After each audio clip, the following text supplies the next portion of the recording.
ஒரு ஆணவ படுகொலை நடந்திருக்கிறது. அதற்கு சாட்சியாக இருந்த பெண், அதை பார்த்து கொண்டிருந்த பெண், அந்த கொல்லப்பட்ட மனிதனை தனக்கு தெரியவே தெரியாது என்று சொல்லிவிடுகிறார். நீதிமன்றத்தில் இது நடக்கிறது. இந்த வழக்கு என்னவென்று உங்கள் எல்லோருக்குமே தெரியும். நீதிபதிகள் உண்மை கண்டறியும் சோதனை செய்யுங்கள் என்று சொல்லுகிற அளவிற்கு இந்த வழக்கு சென்றது. இதை பற்றி ஒரு கவிதை எழுதுகிறார். நீதியின் மன்றம். அவள் முதலாக ஒரு கொலையை கண்ணெதிரே கண்டாள். அலறி துடித்தவன் அவள் காதலனாக இருந்தான்.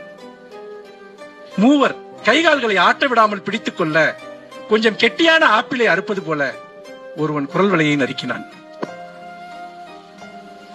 அவர்களை கொலையாளிகள் அல்ல என்றும், முதலில் அவன் தன் காதலனே அல்ல என்றும் நீதிமன்றத்தில் சாட்சி சொன்ன போது பார்வையாளர் வரிசையில் தான் அமர்ந்திருந்தது காதல்.